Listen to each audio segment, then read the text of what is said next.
No podemos pensar que las palabras se las lleva el viento. Las palabras abren cajones emocionales y esos cajones emocionales producen o están asociados a procesos químicos que afectan a nuestra salud y afectan a nuestra eficiencia. Son fundamentales las palabras que nos decimos por la mañana porque ya están influyendo a cómo vamos a vivir ese día, y son fundamentales las palabras que nos decimos antes de dormir. ¿Por qué?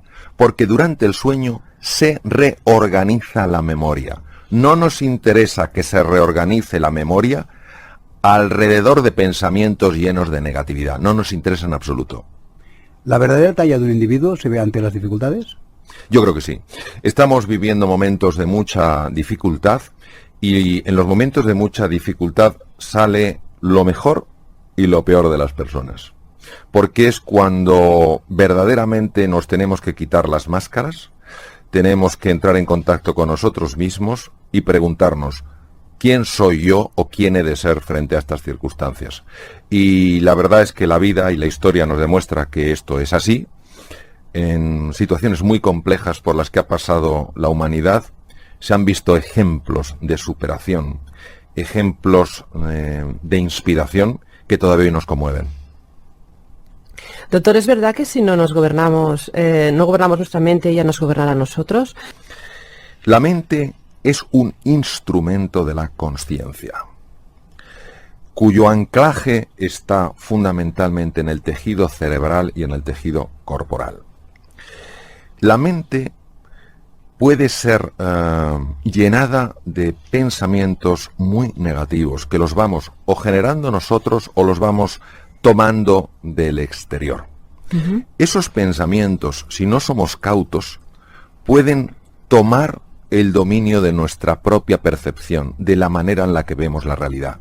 Si yo, por ejemplo, cuando tenía 5 años, imaginemos, alguien me dijo, no llegarás a nunca en la vida, no porque esa persona que me lo dijo fuera mala, sino sencillamente porque era ignorante de mis capacidades. Y me dice eso y yo me lo creo. Ese automatismo empezará a funcionar en mi mente. En cuanto tenga alguna oportunidad de tener éxito, se encargará de que haga justo lo contrario para tener éxito. Irá constantemente boicoteando mis esfuerzos. Esos automatismos son los que tenemos que gestionar. Y cuando tomamos ese esfuerzo y ese compromiso en entrenar nuestra mente, no en juzgarnos, sino en explorar qué nos está pasando, empieza a hacerse luz en la oscuridad. Eso es la conciencia. Y empezamos a darnos cuenta de la cantidad de veces en las cuales podíamos hacer cosas mucho mejores que las que hacemos. Invito a sustituir el juicio contra uno mismo por la observación de uno mismo, por la exploración. Porque cuando uno se conoce, también se comprende.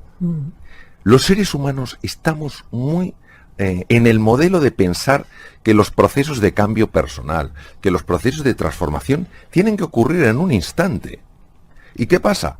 Que no tenemos la paciencia para seguir trabajando sobre nosotros mismos, ni la confianza para aguardar que en un momento, el más inesperado, ese trabajo aparecerá. Cuando nosotros aceptamos que los procesos en el ser humano son complejos y llevan su tiempo, tenemos paciencia. ¿Qué es la paciencia? La paciencia sencillamente es adaptarse al ritmo natural de las cosas. Y la paciencia es amarga. Lo que pasa es que su fruto siempre es dulce. ¿Hasta qué punto el agradecimiento puede resultar sanador? Creo que la emoción más saludable que existe es el agradecimiento, es la gratitud. Nos acostumbramos a tener vista, nos acostumbramos a tener oído, a poder hablar, a poder leer, a podernos comprar algunas cosas, a poder comer todos los días o casi todos los días, a estar más o menos calentitos. Y ya esto lo damos por supuesto. Y a veces tenemos que mirar atrás y ver personas que tienen la misma dignidad que nosotros, incluso que se han esforzado mucho mejor o mucho más que nosotros, y no gozan de nada de eso. Entonces, el agradecimiento es sencillamente levantarte por las mañanas y decir, bueno, por supuesto que en mi vida no todo es perfecto, por supuesto que en mi vida hay cosas que no me gustan y cosas que tengo que mejorar. Hay tantas cosas por las que tengo que agradecer. A través de las creencias limitantes o disfuncionales, como dices tú, construimos un mundo personal más estrecho, amargo e infeliz. Claro, las creencias de las que estamos hablando no son simples ideas. El filósofo José Ortega y Gasset decía que tenemos ideas y en las creencias estamos. Son formas de estar en el mundo.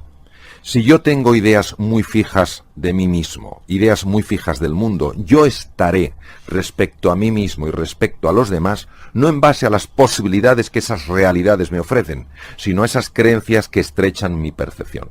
El gran desafío de estas creencias es descubrirlas porque están implantadas en el inconsciente. Exige un trabajo de observación, no de juicio, de exploración y constantemente dejarse envolver por la pregunta: ¿qué me estoy diciendo a mí mismo? ¿Qué me estoy diciendo a mí misma para reaccionar de esta manera?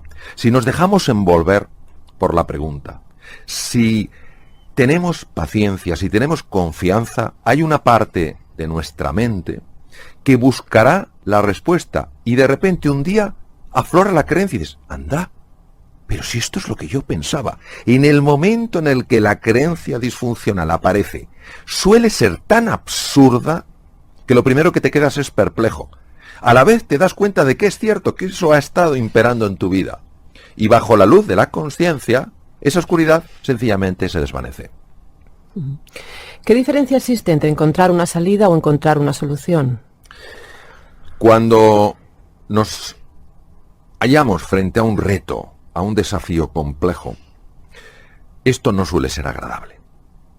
Se genera una tensión interior, una duda de si seremos capaces de resolverlo, de encontrar una solución. Y la tendencia es a abandonar, a tirar la toalla. ¿Por qué? Porque a nadie le gusta el dolor. A nadie le gusta esta sensación de tensión. Ahora bien, cuando tú tienes un motivo fuerte, cuando tú tienes una meta poderosa, cuando estás de verdad comprometido y aguantas, sigues notando esa tensión desagradable. Pero es que ahora el cerebro se encuentra con que no le estás dando una salida fácil. Y como una de las misiones fundamentales del cerebro es protegernos del dolor, él tiene que encontrar un camino para que salgamos de ese dolor. ¿Dónde lo haya? Abriendo dos ventanas. La ventana de la inteligencia y la ventana de la creatividad.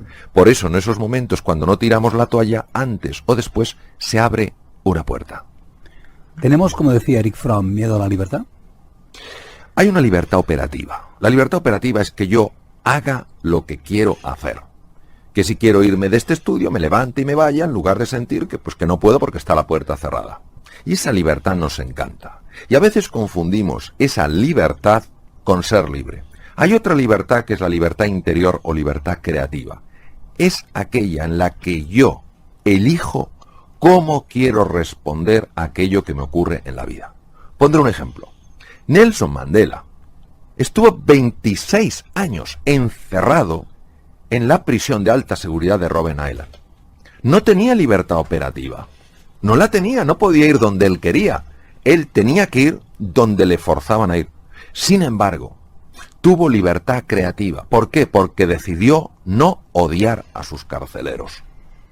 Y por eso, cuando fue liberado y se convirtió en el presidente de la nación sudafricana, de esa extraordinaria nación, él luchó toda su vida por la reconciliación.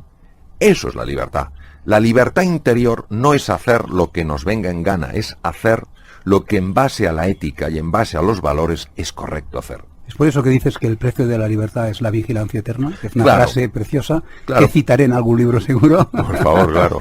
Porque hay muchas seducciones, hay muchas fascinaciones en las cosas, hay muchos estímulos que de entrada nos lo prometen todo. Y es muy fácil dejarse arrastrar, es muy fácil dejarse seducir, es muy fácil dejarse fascinar. Por eso necesitamos esa libertad y decir, a ver, este estímulo me está invitando a dar de mí lo mejor, a crecer y evolucionar como ser humano. Y recordemos que crecemos y evolucionamos con los demás en el encuentro, no en el egoísmo, sino en el encuentro. O por el contrario, me está llevando a un proceso donde poco a poco voy a perder el sentido de quién soy en realidad. Por eso no es una vigilancia desde la angustia, no es una vigilancia desde la obsesión, desde la preocupación. Es una vigilancia desde el estar alerta. Lo mismo que estamos alertas, o podríamos estar alerta en relación a lo que comemos. en relación a las compañías que tienen nuestros hijos.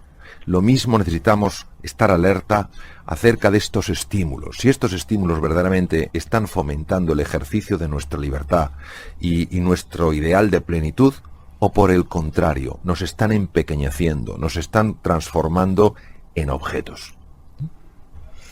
Es curioso porque es usted científico y sin embargo habla de la potencia del alma. ¿A qué se refiere?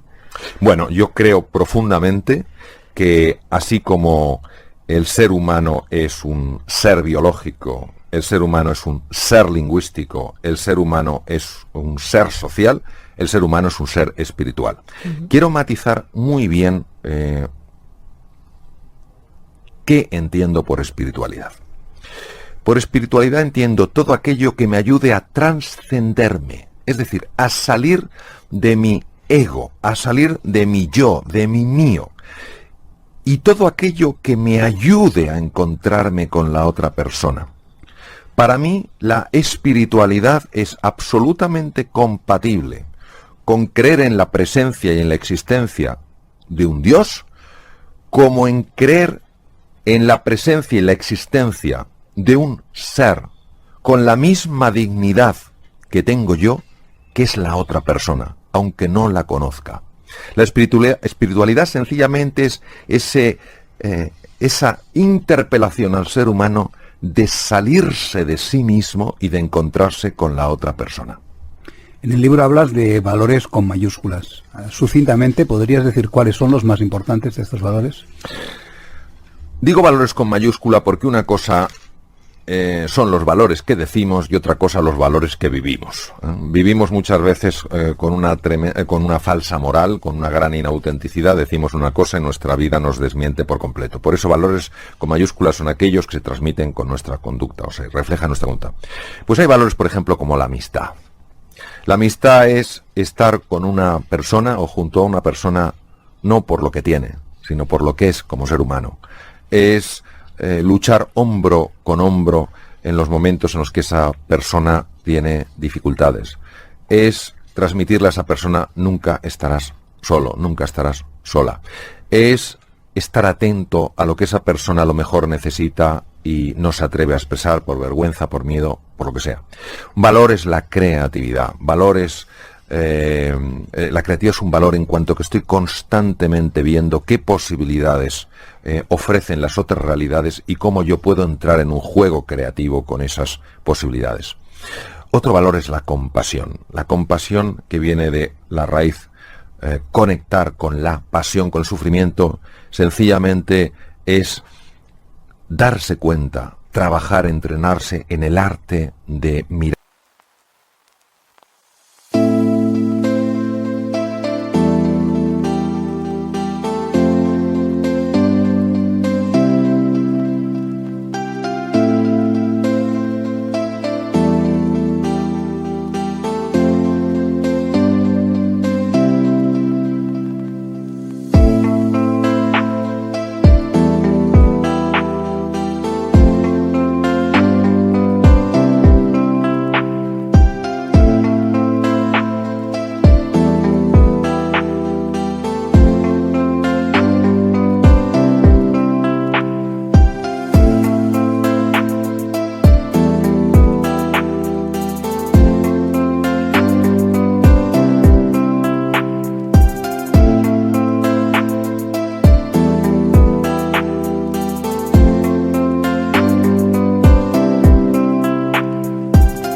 De otra manera. Y cuando una persona es agresiva con nosotros, en lugar de ver la maldad, ver el sufrimiento, ver el dolor, ver la frustración de esa persona, no para estar de acuerdo con lo que hace.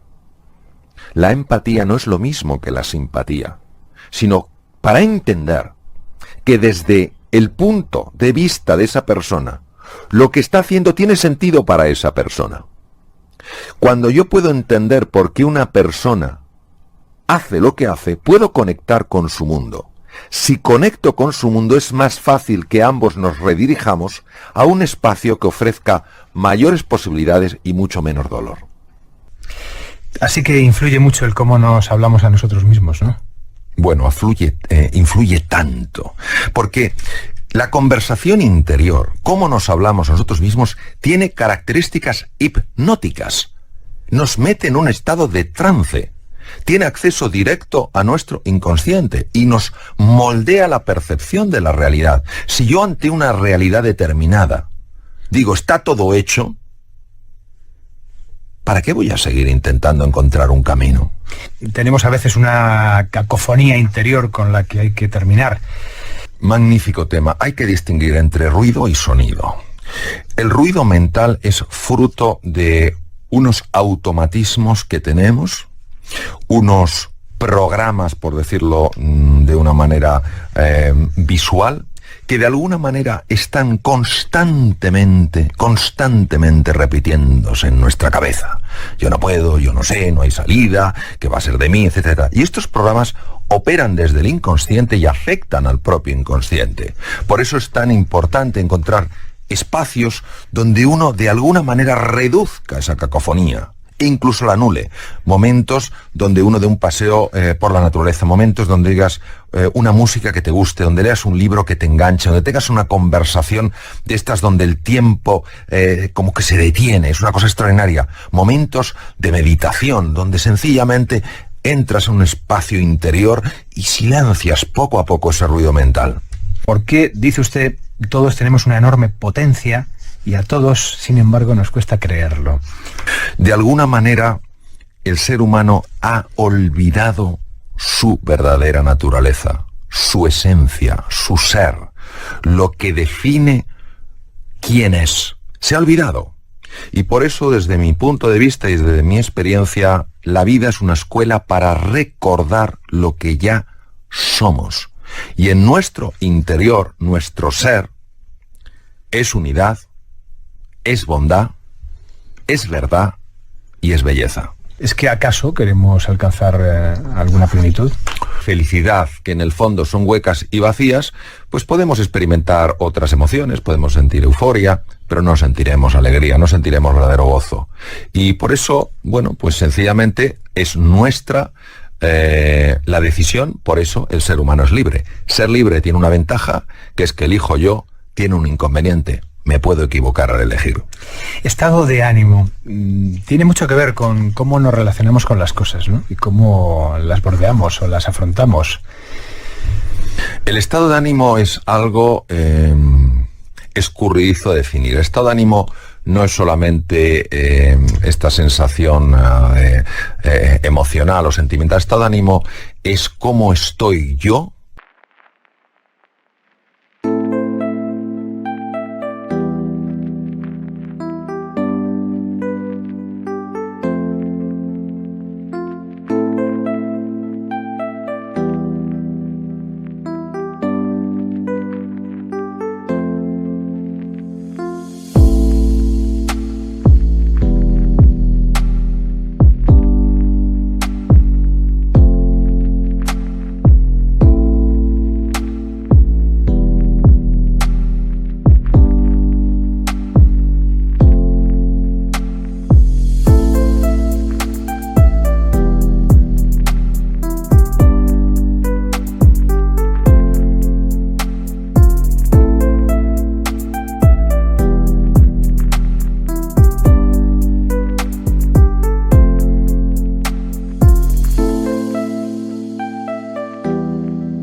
en un momento determinado. ¿Cómo está mi cuerpo? ¿Cómo está mi mente? ¿Cómo está el conjunto de aquello que soy? Hay estados de ánimo que nos elevan a lo mejor de nosotros mismos. Cuando nosotros estamos desde esa atalaya, vemos las cosas con más claridad. Vemos posibilidades en el futuro que nos ilusionan y nos entusiasman. Nos sentimos más cerca de los demás. Somos más generosos. Somos más compasivos. Somos más comprensivos. Tenemos más energía, más creatividad, más claridad. Sin embargo, cuando tenemos un estado mental que nos hunde, tenemos menos capacidad de ver con perspectiva, nos tornamos irritables, nos centramos exclusivamente en nosotros, vemos a los demás como cosas, como objetos que nos pueden ayudar a conseguir las cosas o que nos las están dificultando. Por tanto, cambia por completo la relación que yo establezco conmigo mismo y con el mundo. Nosotros podemos tener un impacto tremendo a la hora de alterar nuestros estados mentales. Por supuesto, las circunstancias afectan, influyen. Lo que no hacen es determinar. ¿Qué decía Víctor Hugo? Víctor Hugo, una de las cosas que dijo fue que la tragedia de las personas no es que nos vamos a morir, no es que nos vayamos a morir, es que no sabemos cómo vivir. Entonces, este saber vivir es clave, porque cuando nosotros nos vayamos a donde nos vayamos, después de estar en este planeta azul, pues verdaderamente nos daremos cuenta de lo que es importante en la vida. Pues ¿por qué esperar a ese momento donde cambiamos de entorno, donde se abre el velo y vamos a otro sitio, el que sea? Porque si eso va a ser importante en el momento de morir, ¿por qué no es también importante en el momento de vivir?